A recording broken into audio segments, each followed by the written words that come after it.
الشيطان الرجيم بسم الله الرحمن الرحيم الذين يأكلون الربا لا يقومون إلا كما يقوم الذي يتخبطه الشيطان من المس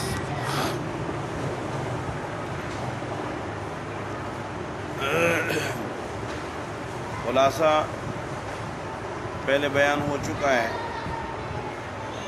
ماقبل کے ساتھ ربط اس کا ربط تضاد ہے۔ ماقبل میں صدقات اور خیرات کی فضیلتیں بیان کی گئی، اس کے فوائد بیان کیے گئے۔ اب اس کے مد مقابل اور اس کے ضد میں سود خواری ہے، اس کی مذمت کی جا رہی ہے۔ اور پھر میں نے آپ کو یہ بھی عرض کیا تھا کہ دو قسم کے لوگ ہیں سود خواری کے اعتبار سے۔ ایک وہ ہے جو سود کو حلال سمجھتے ہیں، یہ کفار ہیں، اور دوسرے وہ ہیں جو سود کو حلال تو نہیں سمجھتے لیکن کرتے ہیں، یہ گناہگار مسلمان ہیں۔ دونوں کے لیے علیحدہ علیحدہ خطاب ہے۔ پہلے حصے میں، ان آیات کے پہلے حصے میں جو خلاصہ بیان کیا تھا 283 تک، اس کے پہلے حصے میں جو پہلی آیت ہے، اس میں ان لوگوں کے لیے زجر اور تخویف اخروی ہے جو سودی کاروبار کرتے ہیں اور سود کھاتے ہیں۔ فرمایا الذین یأکلون الربا، وہ لوگ جو سود کا مال کھاتے ہیں۔ یأکلون الربا اے ما اموال الربا، ربا سود کا مال کھاتے ہیں۔ سود نہیں کھایا جاتا، سود تو صفت ہے، وصف ہے۔ الذین یأکلون، اور اکل سے مراد، کھانے سے مراد کیا ہے؟ استعمال کرنا، لینا ہے۔ اور لینے کا چونکہ مقصد کھانا ہوتا ہے، دنیا کی ساری چیزوں کا بنیادی مقصد کیا ہے؟ کھانا پینا اور رہنا ہے، اس لیے عموماً کھانے کا ذکر کیا جاتا ہے۔ حرام کھاتے ہیں، کھانا مانا حرام لینا بھی حرام ہے، حرام کھانا بھی حرام ہے۔ تو یأکلون اموال الربا، سود کا مال کھاتے ہیں یعنی سود لیتے ہیں۔ ربا یہ ربا یربی ربون، اس کے معنی ہوتے ہیں بڑھانا۔ ربا شریعت میں دو قسم کا ہوتا ہے، ایک کو ربا قرض کہتے ہیں اور دوسرے کو ربا نسیہ کہتے ہیں۔ ربا فضل اور ربا نسیہ۔ ربا نسیہ کو ربا قرض بھی کہتے ہیں۔ ربا نسیہ کا معنی یہ ہے کہ آپ قرض لیں اور اس قرض پر مہلت کی عوض میں مطالبہ اضافے کا کریں۔ میں آپ کو 1000 روپے دے رہا ہوں، 1 مہینے بعد جب آپ مجھے میرے 1000 روپے واپس کریں گے تو اس کے ساتھ 10 روپے، 20 روپے، 50 روپے، 100 روپے، جتنا بھی وہ اضافی دیں گے۔ اس کو کہتے ہیں ربا القرض اور ربا النسیہ، ادھار اور قرض پر اضافے کا مطالبہ کرنا۔ زمانہ جاہلیت میں زیادہ تر یہی قرضہ رائج تھا، یہی ربا اور سود کی یہ صورت رائج تھی۔ عموماً لوگ اس طرح کا سود کیا کرتے تھے، کسی کو قرض دیتے تھے اور پھر اس قرض پر ایک وقت مقررہ تک اس کو ٹائم دے دیتے تھے اور پھر کہتے تھے کہ اس پر اتنا اضافہ کرو گے۔ پھر جب وہ اس موقع پر ادا کرنے کے قابل نہیں ہوتا تھا تو کہتے تھے آپ سے چونکہ قسط شارٹ ہو رہی ہے لہذا آپ پر قسط ڈبل ہو گئی ہے۔ آج بھی قسطوں کے کاروبار کے اندر یہی مسئلہ ہے، اگر آپ سے قسط شارٹ ہو جائے تو اس کے عوض میں آپ کے اوپر قسط ڈبل ہو جاتی ہے، اور چیز کی اگر قیمت 50,000 ہے تو آپ کی قسط کے شارٹ ہونے سے وہ چیز کی قیمت 60,000 پہ چلی جاتی ہے۔ پھر آپ مجبور ہیں، چونکہ اگلی قسط شارٹ ہوتی ہے تو اس کی قیمت 70 اور پھر 80 اور پھر 90 اور پھر بڑھتے بڑھتے 50,000 کی چیز 1.5 لاکھ کی ہو جاتی ہے، اضعاف مضاعفہ تک معاملہ چلا جاتا ہے۔ یہ زمانہ جاہلیت میں رائج تھا، اور آج اس کو مختلف ناموں کے ساتھ آج بھی رائج ہے، انڈر پلائی کے نام سے یا قسطوں کے کاروبار کے نام سے۔ قسطوں کا کاروبار جائز ہے، صرف یہ نقطہ اس میں ضروری ہے کہ جو قیمت آپ نے پہلے دن متعین کر دی ہے وہی قیمت رہے گی۔ اگر آپ قیمت قسط شارٹ ہونے کی وجہ سے بڑھائیں گے یا کم کریں گے، قسطیں پہلے دے دے قیمت کم ہو جائے، قسطیں شارٹ کر دے قیمت بڑھ جائیں، یہ معاملہ جائز نہیں ہے، شرعاً اس کو منع کیا گیا۔ تو فرمایا الذین یأکلون الربا، جو لوگ ربا کھاتے ہیں، سود کھاتے ہیں، تو سب سے پہلے ان کی کیا کر دی گئی ہے؟ ان کی اخروی سزا بیان کی گئی ہے۔ لا یقومون کھڑے نہیں ہوں گے، اٹھیں گے نہیں۔ لا یقومون قیاما کھڑے نہیں ہوں گے، الا کا قیام الذی یتخبط الشیطان، کھڑے نہیں ہوں گے مگر اس آدمی کے کھڑے ہونے کی طرح جسے شیطان نے پاگل بنا دیا ہو۔ شیطان یعنی جن، جنات جس کو لپٹ جائیں، اور وہ جنات لپٹنے کے ساتھ اور جنات کے لمس کی وجہ سے آدمی باولا ہو جاتا ہے، دیوانہ ہو جاتا ہے، پاگل ہو جاتا ہے۔ تو فرمایا لا یقومون، سود خور کھڑے نہیں ہوں گے، یعنی اٹھیں گے نہیں قیامت کے دن۔ یہ یقومون کے دو معنی ہیں۔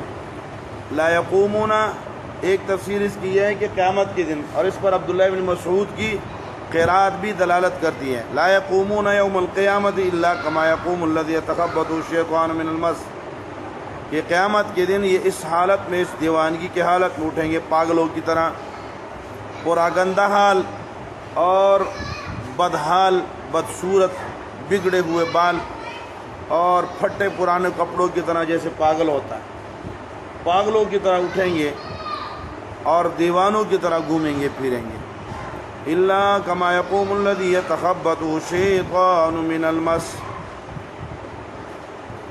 لا یقومون یہ معنی ہے، لا یقومون الا کما یقوم الذین، الا کما یقوم الذین، دنیا میں یہ نہیں پھر رہے ہوتے مگر اس پاگل کی طرح جو مخبوط الحواس ہو گیا ہو اور بھاگ رہا ہے، ادھر بھاگ رہا ہے، ادھر بھاگ رہا ہے۔ تو اسی طرح سود خور بھی سود کی تلاش میں دیوانوں کی طرح بھاگ رہا ہوتا ہے صبح سے لے کے شام تک۔ الا کما یقوم الذی یتخبط الشیطان، تخبط کہتے ہیں ایسا ڈگمگا جانا کہ چلتے ہوئے قدم لڑکھڑا جائیں۔ جیسے نشئی آدمی نشہ کرتا ہے تو قدم اٹھاتا ہے، ادھر جانا چاہتا ہے، وہ پاؤں ادھر جا رہا ہوتا ہے، ہاتھ سارے ادھر جا رہا ہوتا ہے، یہ ڈاواڈول ہو کر جو چل رہا ہوتا ہے۔ تو سود خور آدمی قیامت کے دن، اللہ ہم سب کی حفاظت فرمائے، جب اٹھے گا تو اس طرح ڈاواڈول، اس کے قدم ڈگمگا رہے ہوں گے اور اس کی شکل پاگلوں کی طرح ہوگی۔ یقومون الا کما یقوم الذی یتخبط الشیطان من المس، جسے شیطان نے چھو لیا ہو، لمس کر لیا ہو۔ ذالک بانہم، یہاں وجہ بتلا رہے ہیں، وجہ بتلا رہے ہیں کہ یہ سزا ان کو اس لیے ملے کہ قالوا، انہوں نے کہا تھا انما البیع مثل الربا، جب اسلام نے کہا کہ سود نہ کھاؤ تو انہوں نے کہا تم خرید و فروخت بھی تو کرتے ہو، بے کرتے ہو، سوداگری کرتے ہو، تو یہ سوداگری میں بھی تو تم فائدہ کرتے ہو، یہ جو کاروبار کرتے ہو، تجارت کرتے ہو، تو یہ فائدے کے لیے کرتے ہو نا، تو ہم سود فائدے کے لیے کرتے ہیں۔ اگر تم تجارت نقصان کے لیے کرو پھر تو ہمیں تم مجرم کہو کہ تم سود کر کے فائدہ اٹھاتے ہو اور نفع اٹھاتے ہو، لیکن تم بھی تو تجارت کر کے اور 1 روپے کی چیز 1.5 روپے میں، 1.25 روپے میں بیچتے ہو، 1000 روپے کی چیز 1200 میں بیچتے ہو، تو یہ بھی تو تمہارا فائدہ ہے۔ تو کہنے لگی انما البیع، یہ پاگل وہ پاگلوں کی طرح اس لیے اٹھیں گے کہ انہوں نے پاگلانہ قول کیا ہے۔ پاگلانہ قول کیا کیا ہے؟ کہا انما البیع مثل الربا، بے شک خرید و فروخت، بے یعنی سوداگری، مثل الربا، سود کی طرح ہے۔ اصل میں ہے کیا؟ یعنی الربا مثل البیع، اصل میں یوں ہے کہ ہم اگر سود کر رہے ہیں تو یہ تو بے کی طرح ہے، تم بے کرتے ہو، ہم سود کر رہے ہیں، تم بے میں فائدہ اٹھاتے ہو، ہم سود میں اٹھاتے ہیں، تو ہم مجرم کیوں ہو گئے اور آپ مجرم کیوں نہیں ہوئے؟ کہنا تو یہ چاہتے تھے، لیکن کہاں کس انداز سے؟ کہا انما البیع مثل الربا، اور یہ تمہارا خرید و فروخت کس کی طرح ہے؟ سود کی طرح ہے۔ مطلب کیا ہے کہ سود اصل ہے، اور یہ بے اس لیے جائز ہے کہ اس میں سود کی طرح منافع ہے، فائدہ ہے، اس لیے یہ جائز ہے، اور سود تو اصل سے جائز ہے، یہ اس کی طرح ہونے کی وجہ سے جائز ہے۔ تو اس میں مبالغہ پیدا کرنے کے لیے اور اپنے اس عمل کو مضبوط جواز مہیا کرنے کے لیے کیا کہہ دیا کہ انما البیع مثل الربا، تمہاری یہ خرید و فروخت اور تمہاری سوداگری یہ بھی تو سود کی طرح ہے۔ تو علماء نے لکھا ہے، اللہ رب العالمین نے انہیں سیدھا سادہ جملے میں سمجھایا، جواب جو دیا کہ سود میں اور بے میں کیا فرق ہے۔ علماء نے سود اور بے کے درمیان فرق لکھا ہے کہ بے کے اندر جو ہوتا ہے اس میں جو چیز خریدی جاتی ہے وہ اس قیمت کے عوض میں ہوتی ہے، جو اس کی قیمت جو پیسے ادا کیے جاتے ہیں، اور بے کے اندر جب آپ قرض کے عوض پر قرض کے مقابلے میں اضافہ مانگتے ہیں، اضافہ لیتے ہیں، تو یہ اضافہ کسی چیز کے عوض میں نہیں ہے۔ اب سونا لے کر یہ 1 تولہ سونا دیتے ہیں اور 1.5 تولہ سونا لیتے ہیں، تو یہ آدھا تولہ آپ نے کس چیز کے عوض میں لیا ہے۔ اسی طرح اگر آپ کیا کرتے ہیں 100 روپے دیتے ہیں اور 110 لیتے ہیں، تو یہ 10 روپے آپ نے کس چیز کا عوض لیا؟ 100 تو 100 کے مقابلے میں ہو گیا، اور یہ 10 روپے کے مقابلے میں کی کیا چیز آئی؟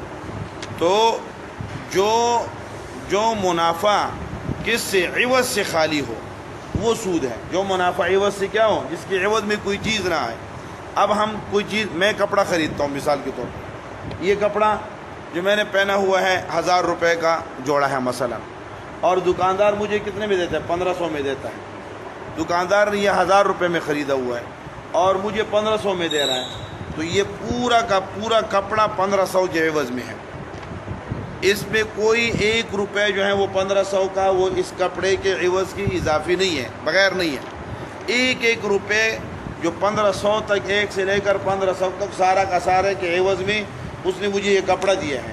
لیکن اگر میں نے ایک آدمی کو 1000 کا نوٹ دیا ہے اور مہینے کے بعد میں اس کو کہتا ہوں کہ آپ مجھے 1100 دیں، تو 1000 کا نوٹ تو مجھے اس نے 1000 کے عوض میں دے دیا ہے، یہ 100 اوپر کس چیز کا عوض دیا؟ تو یہ جو عوض کے، تو بے کے اندر کیا ہوتا ہے؟ بے میں مبادلۃ المال بالمال، مال کا مبادلہ ہوتا ہے، مال کا مال سے مبادلہ ہوتا ہے، اور مال کے عوض میں یعنی ثمن اور مبیعہ ایک دوسرے کے عوض بن جاتے ہیں۔ لیکن یہاں کیا ہے؟ یہاں آپ جو فائدہ لے رہے ہیں وہ خالی عن العوض ہے، اس لیے بے کس کی طرح نہیں ہے؟ بے سود کی طرح اور ربا کی طرح نہیں ہے۔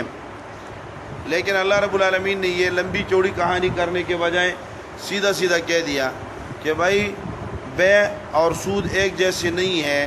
کیوں؟ اس لیے کہ احل اللہ البیع وحرم الربا، میں مالک مطلق ہوں، میں نے کہا کہ بے حلال ہے۔ اب اگر اس میں چاہے فائدہ کس کی طرح ہو، سود کی طرح ہی کیوں نہ ہو، پھر بھی جب میں نے کہہ دیا حلال ہے وہ حلال ہے، اور جب میں نے کہہ دیا سود حرام ہے تو وہ حرام ہے۔ اب تم اس میرے مقابلے میں جب آؤ گے تو پھر تم اپنے خالق مطلق کے باغی بن جاؤ گے، خالق اور مالک مطلق اور مختار کل کے مخالفت کرو گے۔ تو فرمایا وَأَحَلَّ اللَّهُ الْبَيْعَ، اللہ نے بے حلال کر دیے، وہ حرم، حالانکہ یعنی یہ کہتے ہیں کہ انما البیع مثل الربا، حالانکہ اللہ نے بے حلال کیا، حرم الربا، اور ربا حرام کر دیے۔ ایک یہ ربا ہے، ایک یہ ربا کی قسم ہے، اس کو ربا القرض کہتے ہیں، ربا النسیہ کہتے ہیں۔ دوسری ربا الفضل ہے۔ ربا الفضل کا معنی ہے ایک جنس کی چیزیں اضافے کے ساتھ خرید اور فروخت کرنا۔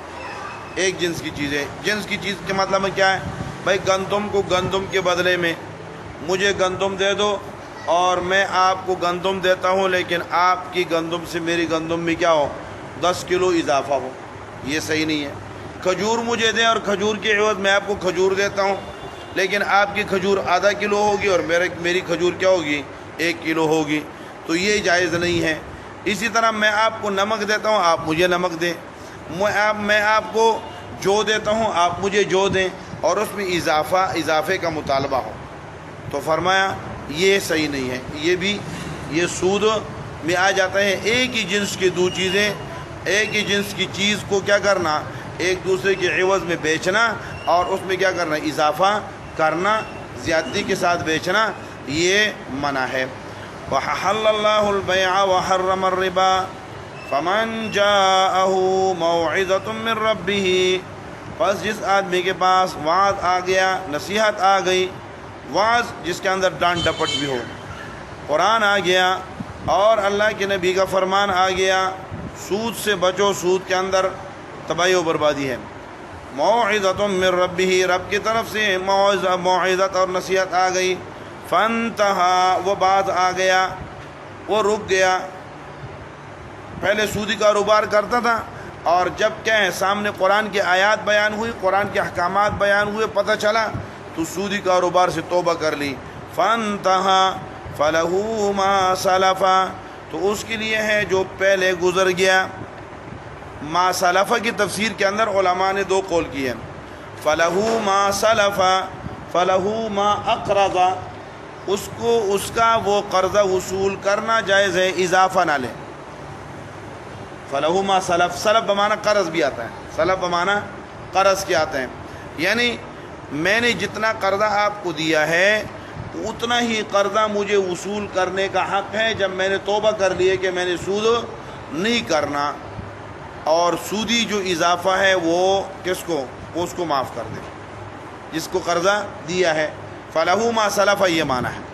تو عمل بھی درست ہو گیا اور توبہ بھی، زبان سے بھی توبہ کر لی، موعظت آ گئی، قرآن کی نصیحت آ گئی، قرآن کے ہدایات آ گئے، اب یہ باز آ گیا، فانتہا، باز آ گیا، فلہ ما سلفا، یہ کے معنی ہے۔ دوسرا معنی یہ ہے فلہ ما سلفا، تو اس کے لیے حلال ہے جو پہلے سود لے چکا ہے جاہلیت میں، نادانی اور ناسمجھی کے زمانے میں جو سودی کاروبار کر چکا ہے وہ اس کے لیے کیا ہے، جائز ہے۔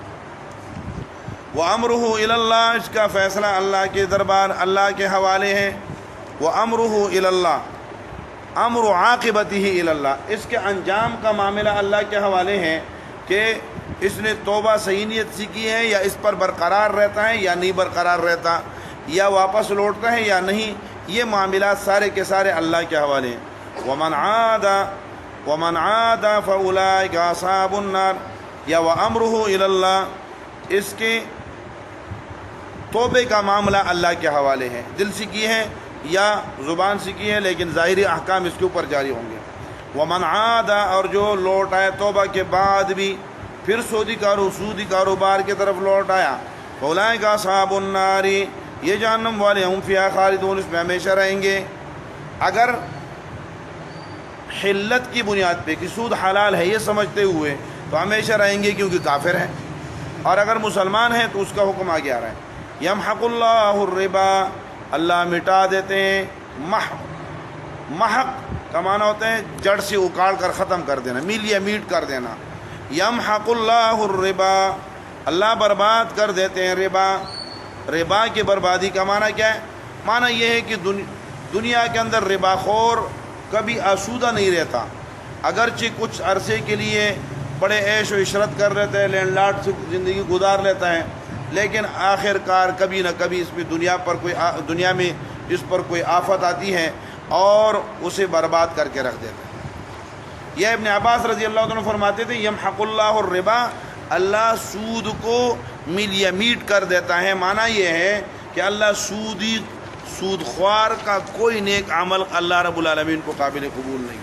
زکوٰۃ دیتا ہے اللہ کو قبول نہیں ہے، صدقات کرتا ہے اللہ کو قبول نہیں ہے، مسجدیں بناتا ہے اللہ کو قبول نہیں ہے، مدرسے بناتا ہے چلاتا ہے اللہ کو قبول نہیں ہے، اس سے بڑی تباہی و بربادی اور کیا ہوگی۔ یمحق اللہ الربا، اللہ سودی معاملات کو، سودی مال کو اسے مٹا دیتے ہیں، برباد کر دیتے ہیں۔ وَيُرْبِي الصَّدَقَاتِ، اور اللہ صدقات کو بڑھاتا ہے۔ چنانچہ حدیث مبارکہ میں آتا ہے کہ اللہ رب العالمین تمہارے صدقات کی ایسی پرورش کرتے ہیں جس طرح تم اپنے کسی بکری یا بھیڑ کے بچے کی پرورش کرتے ہو، تم اپنے کس کے مینڈے کی یا بکرے کی پرورش کرتے ہو، جب چھوٹا سا ہوتا ہے اور تم اسے پالتے کیا کر دیتے ہو، بڑا کر دیتے ہو، اسی طرح جب تم نیکی کرتے ہو، صدقہ کرتے ہو اللہ رب العالمین اس کی پرورش کرتے ہیں، اور جب اس کا انعام تمہیں ملے گا تو وہ کیا ہے، موٹا تازہ ہو کے ملے گا۔ تو یربی صدقات، یا یربی بمانا اسی کے مقابلے میں کہ یمحق اللہ الربا، اللہ صدقات کو یا اللہ سود سے صدقات کو، زکوٰۃ کو قبول نہیں کرتا، اور صدقہ نیک مال کے صدقات کو اللہ رب العالمین قبول کر لیتا ہے۔ جو اللہ کی بارگاہ میں قبول ہو گیا وہ کیا، وہ بڑھ گیا، اس سے مال بھی بڑھ گیا۔ واللہ لا يحب كل کفار، اللہ تعالیٰ پسند نہیں کرتے ہر کفار ناشکر، کفار ناشکر گزار۔ کفار بمانا کیا ہے، کفار بمانا کافر ہے۔ کافر کے معنی یہ ہے کہ جو حلال سمجھتے ہوئے سود کرتا ہے، اللہ اسے پسند نہیں کرتے، اللہ کا مبغوض ہے، اللہ کے غضب اور قہر میں گرفتار ہے۔ عظیم وہ ہے جو سمجھتا تو حلال نہیں ہے لیکن کرتا ہے، تو یہ بھی گناہ گار ہے۔ ان الذین آمنوا، یہ مد مقابل ہے، تضادن اور تقابل کے طور پہ مسلمانوں کی، مومنین کی صفات کا ذکر ہے۔ ان الذین، بطور بشارت کے، ان الذین آمنوا وعملوا الصالحات واقاموا الصلاۃ وآتوا الزکاۃ لهم اجرهم عند ربهم، بے شک وہ لوگ جو ایمان لائے اور نیک اعمال کیے، نماز قائم کی اور زکوٰۃ دی، لهم اجرهم عند ربهم، ان کے لیے اجر ہے ان کے رب کے ہاں، ولا خوف علیہم، اور انہیں کوئی خوف نہیں ہے جب وہ نیک اعمال کر رہے ہوتے ہیں، جب نماز کے لیے اوقات نکال رہے ہوتے ہیں، جب زکوٰۃ دے رہے ہوتے ہیں، تو انہیں کوئی ڈر لاحق نہیں ہوتا کہ آئندہ چل کر ان کا ہمیں بدلہ نہیں ملے گا۔ ولا هم یحزنون، اور نہ جب قیامت کو ان کو اس کا انعام ملے گا تو وہ غم زدہ ہوں گے بلکہ خوش ہوں گے۔ یا ایھا الذین آمنوا اتقوا اللہ وذروا ما بقی من الربا، اللہ رب العالمین ہمیں عمل کرنے کی توفیق نصیب فرمائے۔